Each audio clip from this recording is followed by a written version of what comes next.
My identity to Mexico is very slim. For one, I don't speak Spanish.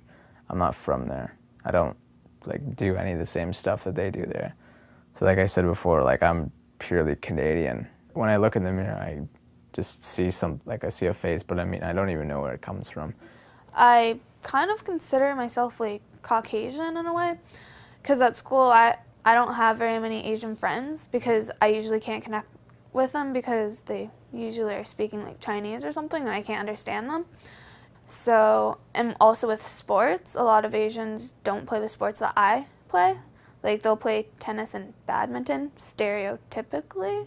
Being raised in a small town and being one of the few dark people there are, because the only other dark people that are there are the First Nations bands that are around, and they live way out of town or somewhere else. And for the longest time, I would consider myself as a young child, I would just think I was white, until I came into school and it was pointed out to me in my face that I'm not, and that was hard, and it made me really angry. And there was a surprising amount of racism involved in it, and this is from this is when I started kindergarten, and ever since then I've been sort of trying to find what my cultural identity is.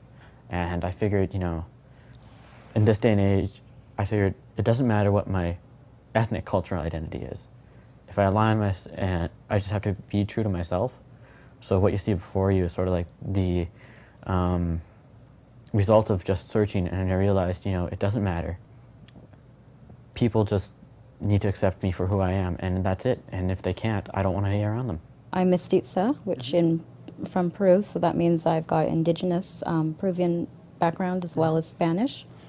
And I've been reconnecting more, I suppose, with, or identifying more with the indigenous side of Peru and that culture, especially in my university studies, doing Latin American studies, First Nation studies, and looking at the Americas, essentially. I think it's hard for me to, come up with a word that describes my racial identity, because I know that I'm Korean, I look Korean, I look Asian, but I don't necessarily feel it. And I don't know, it's kind of hard. When I went to university, and I went to UBC, University of British Columbia, and there was a large proportion of Asian students. And I remember this one time in first year when this Asian student, I think she was Chinese, she was like, you're not really Asian. And I was just like, what? I don't know what you're talking about. And it's you're Korean, but you're not really Korean because you don't act it, and I don't know what it is to act it, but I guess I didn't. Yeah, I feel the same. I don't feel Aboriginal. I don't look it that much, but I know a lot about it, but I don't feel like I am. Race is always a tricky issue. I think that as adoptees, and especially adopted into multiracial families, we threaten people's preconceived ideas of race, or what a family should be, or what this person of this color should act like.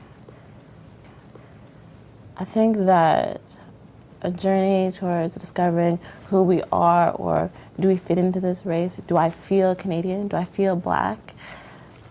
Maybe adoption makes it more difficult, or maybe it just makes it a little more interesting. I feel that I am Haitian, but I feel that people need to put you in a box and need to sort you out that, oh, Black people act this way. Asian girls are supposed to act this way. Asian boys are supposed to act this way. And if you're not in their box, they just don't know what to do with you, and then you're kind of cast out oh, that one's a little different, so I don't want to deal with her. So I don't want to deal with her because then I have to change my way of thinking. To them, you're not normal, but then you want to be normal to them, so you try to be something you're not, and it just makes you frustrated. My mom and dad have always taught me that this is you. You have to be okay with you, and then others they might not even change their opinion or whatever, but just be okay with you, because it's not your fault that other people are closed-minded. When you're kind of first faced with it, you can easily let it make you feel like you're wrong and you're the one who doesn't fit in the box.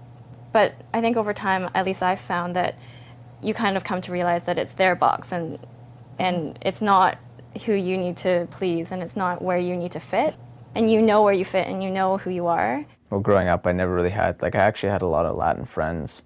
They're from El Salvador, and my brother and sister are from Guatemala.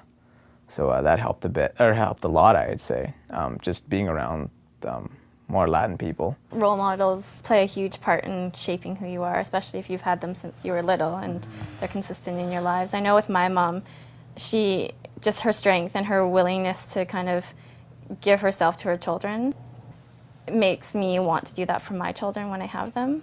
But also with respect to adoption, I think that seeing her and my dad also being so okay with having a multicultural family and adoptive children made me really okay with the adoption. I think that the way she answered questions when they were asked, and the way she presented us, and the way we interacted with our community made me really comfortable with who I am and our family. My role model, or my hero I call, would be my birth dad, because my birth mom died when she was having me. I think of him as my hero, kind of, because he had the strength to leave his other children, protect them, and walk all the way to the orphanage to give me up, and even though it would be hard.